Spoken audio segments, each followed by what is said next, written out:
Hey friend, how's it going? So today we're going to go ahead and talk about 6 of my street photography shots. But before then, if I can get you to like, follow, as well as subscribe here on YouTube, as well as on Instagram, it helps me make more of these videos. And basically what I'm trying to do here is that I go through 6 of my street photography shots to give you guys ideas on how I think and do my own street photography, maybe to motivate you to go out there and do more street photography, and also maybe inspire you to just keep going at it, because it is an art that requires you to do a lot of street photography to find your rhythm and find what you actually want to show people. And basically that is basically what I'm trying to show you right here. So let's go ahead and get into the 6 street photography shots. So for the first one, it is called Society Based on People First, this shot right here. So this was a shot that I ended up taking in Berlin, and what I wanted to portray with this shot more than anything is a society that puts people first. So for this shot, it was more on me capturing somebody on a scooter or capturing somebody on a bike, and then showing you guys that basically in most of Europe, it is based on people not really having to have a car, just because everything is like so tight knit, right? You don't really need to have a car in Europe, because you can just take the public transportation, which is, they made their public transportation priority number 1 over there, so that people can get around. They don't really need to have a car, or you can basically walk anywhere that you want to. You can go to the grocery store, it's like around the corner. It's kind of like that New York City feel, but in Europe it's much cleaner. But there is a lot of people that just don't have cars in Europe, because they don't really need one, because they just can get anywhere they want. So what I wanted to do with this is that I wanted to capture a moving subject. So usually whenever I capture a moving subject and I'm taking a picture of this person going by the camera, I usually pan my camera with them, just so that I can capture them as clearly as possible. I don't just like statically take a shot, because sometimes it'll be blurry. But it's kind of like, I don't know if you guys have ever gone hunting or anything like that, but whenever you're shooting at a bird or something, you usually pan your gun with the bird, so that it actually hits the bird, hits your target. And that's basically what I end up doing whenever I do shots like these. I end up moving my camera with the subject and then taking a picture, and the background will be blurry, but the subject itself and the camera, the autofocus in it, will automatically catch the person that I'm trying to catch. So there you go. That's this shot right here. Just trying to show you guys how it is that other people live in other parts of the world. So anytime I take any one of these shots, I'm always thinking about what I want to say, what I'm trying to portray with that specific shot. So that's basically this one right here. And then on the next one, it is called 360 Degree Curiosity. So for 360 Degree Curiosity, this was in Cologne. So late September, I wanted to go to Germany to both capture Beer Fest and then, do a whole bunch of photo shoots and everything all around Germany. But during that time, during late September, early October, it actually starts to rain a lot and starts to get really, really chilly in Germany. So one of those days, I actually ended up going to the zoo, because everything was closed. I think it was a Monday. It's like all the museums are closed on Mondays. I think there was one museum that was open, but I didn't really find it or whatever. So I ended up going to the zoo. And when I was at the zoo, I ended up seeing this chameleon, and I was like, okay. The cool thing about especially a chameleon like this, they move really, really slow, most of the time, especially whenever it's being watched like this. So it gave me time to work on my composition. So what I did is that I was taking pictures of it from different angles and everything, trying to think about what I really wanted to say with the image. And in the end, I ended up going with this angle right here, where I'm basically capturing only the chameleon, and then the background and that jungle background and everything. But this is definitely one of my best recommendations, especially if you're just getting started with street photography. Go to the zoo and see the animals that are there, and basically work on your composition, because composition is key in all forms of art, from painting to taking photos and everything. It's what draws people in, and it's what is pleasing to the eye. So whenever you focus on composition, that's whenever you can, start to find your voice in street photography. So definitely go to the zoo and start taking pictures of animals at the zoo and work on your composition, because there are a whole bunch of reptiles that basically just stand in one branch. And if you get close enough or angle it in a different way, it actually turns into a completely different picture. But yeah, that's this one right here. And then for the next one, it is called Hamburg City Hall. So for Hamburg City Hall, this was on St. Peter's Church. Okay, just to give you an out view, St. Peter's Church is really close, as you can see, to Hamburg City Hall. And basically what you do is that you go in there and then you go to the right. And then once you go to the right, they actually have a tower there that has different levels on it with like these kind of like ship portholes or like windows that you can go up in there. I think it's like €3, but it actually takes you up pretty high up. And you're able to like take pictures and see different angles of the city from like up high. So what I ended up doing here is that I ended up going to like the bottommost level. So this is already pretty high, right? But it's like the bottommost level. And what I wanted to do is I wanted to take a picture of the Hamburg City Hall right there. But I also didn't want to make it boring, you know, because it could just be like a window porthole where it's just like looking straight at the Hamburg City Hall. It has like, I'm thinking it's like 10 or 12 portholes in this level right here. So I could have just gotten like a straight shot, but I kind of wanted to give it that edge, like, you know, just not make it boring. So that's why I ended up taking it from an angled view right there, and I literally gave it an edge with the window. But I kind of wanted to make it more interesting. So that's also one thing that you might want to do, is you might want to try to find ways to make your shots more interesting, just so that people can like really think about them, not just see them for a second on Instagram or whatever and go on to the next one. It's like you want people to really think about your shot, and that's what draws people in. So the tower in St. Petersburg is actually pretty cool. You should check it out. It's only like €3 or €4 to go all the way up, so it's nothing, and you basically can go really high up without having to get on a helicopter and watch the city from up top. You could just go there and do that, and you're able to capture a whole bunch of different types of views of the city. So for this specific time, I did end up capturing a whole bunch of different sides of the city, but I've only been uploading, I think this is the second shot that I've ever uploaded from that whole like little experience. So definitely a lot of types of photography that you can get from up there, and I'm still gonna have to upload a whole bunch of others after the fact. Okay, and the next one, it is called NYC City Streets. So for NYC City Streets, what I wanted to capture here is more of a super busy image, but without people. And I almost you know, succeeded. There is a person that is so there is that outside eating area. If you've ever been to New York City during 2020, they started making these outside eating areas that are like literally on the street, like part of the street, and they did that all over New York City. And since then, they've just kept them out there. So anytime that you go, that's a literal change that happened in New York City after 2020, COVID and all that. So now if you go there, you will see these outside eating areas, which is like an extra part of an extra lobby or whatnot of the restaurant that is literally right there.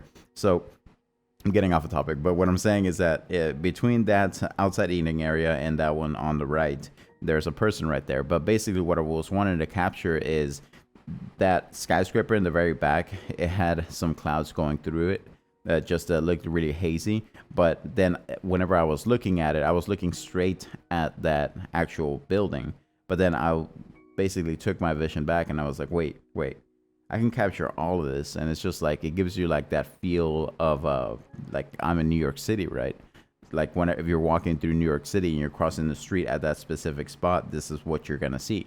So I was like, okay, well, I'm going to go ahead and capture this so that whenever people go here or people that have never been to New York City before, they can get that feel of like, oh, okay, so if I was walking through New York City streets, this is literally how it feels.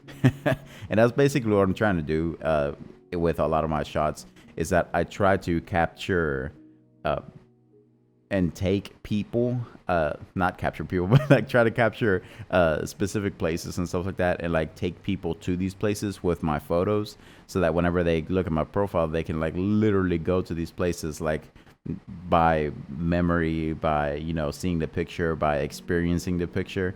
They can actually experience what I ended up experiencing whenever I went to these places. And yeah, I mean, this is basically what I wanted to do. I wanted to capture as much as possible as I could in this image. And the main subject is kind of the building in the background, but in reality, it's just like the whole scene is the actual subject that I was trying to portraying this as busy of a scene as I could without a whole bunch of people in it. Okay, and this next one is really, really cool. So this one is called Break from the City. So Break from the City is one of the coolest things that I ended up seeing. I've been to New York City several times now since 2020. 2020 was like the first time that I ended up going. But ever since I've been there, Central Park has always been one of my favorite places to go to, just because you are walking around, in Manhattan and everything. Everything's always super busy. There's people everywhere and everything. But every once in a while, you really, really want to take a break. But if it wasn't for Central Park, there would be literally no way to take a break unless you got out of Manhattan and went to like somewhere else or something. But like Brooklyn, it's like less congested and everything. But that's one of the things that I like about New York City and Central Park, because there's just so many spots that you can go relax. And like this specific spot right here, it is next to like the biggest lake in New York, in Central Park. And what I wanted to capture this, why I wanted to capture this, because he just looks so relaxed. It looks like he's contemplating the day and everything. And that's what a lot of people do in Central Park. They actually go there and relax, just because I'm guessing they want to get away from the people. You can only get away so far. But the cool thing about Central Park is that you can't really hear the city streets or anything. You just, like right there where he was standing, he could literally just hear the lake and the wind going by and everything. It's just really relaxing. But how I ended up putting up my composition on this is something that I'm really proud of, because it's basically the fence that is the leading line towards the subject. But so I ended up stepping back because I wanted this to be specifically framed in a certain way. So there is the tree in the background right there that is kind of like a half circle that is basically not covering, but like signaling to you what the main subject is. And then there's a black fence that is the leading line that's leading to the subject. And then there's also these two basically branches that are also pointing towards the subject, and kind of like everything in the image is encompassing the actual subject or the person that I want you to look at. And then on the very left, that person running is just like an extra, right? And I am totally fine with that, because that's basically what I want in my images. I always want more people in it that just draw you in. So if it was just that person, it's like, okay, well, I'm just standing here and I'm looking at this person and that's it, right? But if you add other people, other subjects into the image, you feel more like you're there. Like, okay, well, this is like a busy park or whatnot. I'm here, I'm just relaxing and looking at this. But basically, I just wanted to capture his piece in the moment, and I ended up capturing it. So that's one of the reasons I'm really proud of this shot. But then I also worked a good amount. He was there relaxing. I wasn't even bothering him or anything, and I just kept going back and back and back. I just kept stepping back and back and getting on a fence and like taking a picture and everything, until I ended up getting the image that I really wanted to get. And the perfect thing is that I didn't bother him. He was in the moment, just relaxing, and it ended up working out. And I ended up capturing this shot. So that is this shot. And then on the next one, it is called Constant Change. So for Constant Change, it is something, New York City, the city that never sleeps. For this one, it is by the Winter Garden, I'm guessing. That's what it is right there. But what I wanted to capture this is basically another shot of the ones that I do a lot, which is working people in these cities. Like, these people live here. These people have to deal with a whole bunch of people every single day and everything. It's like kind of like that daily life feel. But as you can see, he's actually holding the controls right there because he's needing to move. I'm guessing he's going to go down to the ladder, but they always have to deal with this. Like, as you can see, he's got maybe like 5-6 feet under him that he has to watch out for, because there's people constantly walking through here. So if you are a tourist in New York City, I definitely recommend for you to always watch for construction workers and workers in general, just because they're always dealing with a whole bunch of people. So the more you can get out of their way, the better. So there's that subject that's under the person right there, and just like looking up because they started moving, and they're like, okay, well, I'm gonna need to move over to the right, and they ended up walking around and everything. So just stay out of their way. It makes their life easier, and you won't have to deal with, somebody yelling at you, like telling you, hey, get out of the way, you need to get out of the way. They're not they I'm guessing they're like super frustrated from the amount of people they deal with on a daily basis. But basically, this is basically what I wanted to capture with this shot. I wanted to capture the daily life of either construction or just a technician worker in New York City, and I ended up capturing in a perfect moment because it was actually whenever one of the people that was under and walking under there ended up seeing them move, and they just started moving to the left. So like it's just capturing daily life and giving you guys a perspective of New York City or all these other places that I've been showing you guys that people don't really think about or people really miss because they're either just looking around or looking at their phone. But that is one of the things that I want to portray, and most of my street photography is trying to show you all these like different perspectives of daily life that you might have missed whenever you've been to these places. So that is this shot right here. And yeah, those are the 6 shots for today. So I'm gonna go ahead and bring this up just because it is a really, really good book. I read a lot, if you don't know, but there is I was looking online, and the first series that I ever actually ended up reading from Brandon Sanderson was the Mistborn trilogy. This brings me back because that was actually whenever I was reading stuff in Germany. I was actually finishing the Mistborn trilogy in Germany. But this has nothing to do with street photography. So if you want to get out of this video, you can go ahead and get out of it right now. But I want to talk about this because reading is something that I'm really passionate about, and basically this is what I'm using these videos for, basically showing you guys what I'm super passionate about. And if you guys are interested, to check it out, you can check it out, or you can get maybe a tiny bit inspired by my street photography to go out there and do more street photography and just capture the world. But so I've read the Mistborn trilogy, and then on Google, because it's always listening to what you say and what you look at. A few months ago, it ended up showing me a whole bunch of fantasy books that they say are better than the Mistborn trilogy. So I ended up seeing a couple, and one of the ones that captured me really fast was The Shadow of What Was Lost by James Islington. So this is a trilogy, and I'm on the second book right now, which is called An Echo of Things to Come. It is good. It's really good. It's really good, but I wouldn't say it's better than the Mistborn trilogy. So as far as me comparing them, it's more on the fact that the Mistborn trilogy has more of a fixed magic system as far as how people interact with magic and everything, and it's like more realistic magic system basically. So in Mistborn trilogy, they eat different metals, and these metals, if you are somebody that can use them, you can use specific powers with eating certain metals, right?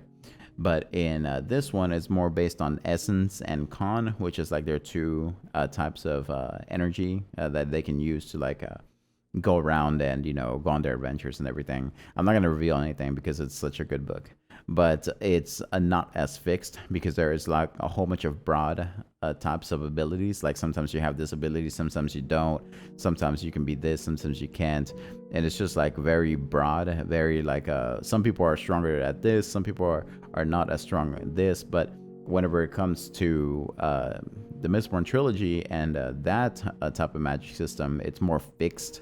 So you'll eat a metal, and some people might be stronger than others, but it's really fixed. Like you're gonna eat this metal, and this is what you're gonna do. And with this one, it's like you're gonna take this essence, or you're gonna take this con, and this is what you're gonna do.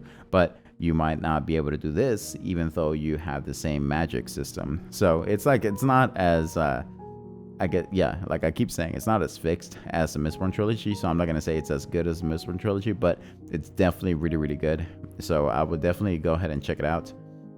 But that is one of the things that I wanted to talk about in this video. An echo of things to come. It's a really good book. So if you're into reading like I am, which I read like minimum 50 books a year, but if you're into reading, definitely check it out. It's a good fantasy book. Mainly read fantasy, but yeah, those are my 6 street photography shots for today, as well as me talking about what I end up reading. But if yeah, if you could show me some support and like this video, follow and subscribe both here on YouTube and on Instagram, it definitely helps me with this whole like showing you guys my street photography and everything. This next week I will be going to San Francisco, and I'll be doing mainly street photography. I won't be doing any video there whatsoever. So whenever I'm there, I'm gonna go ahead and save the shots. Well, not save, but like talk about the shots that I am uploading this next week, and then after the fact, I'll probably make a video on Monday or something talking about the photos that I've uploaded to that point, and then maybe some of the shots that I've uploaded from San Francisco and everything. We'll see how that all goes, but I definitely go ahead and check out my story. I will be putting like little clips of videos on there and everything, but I won't be doing like a full out video like I have like vlogs or anything like that, just because I want to focus on street photography as I can, and then we'll just go from there. But thanks for tuning in, guys, and I'll go ahead and catch you guys next time.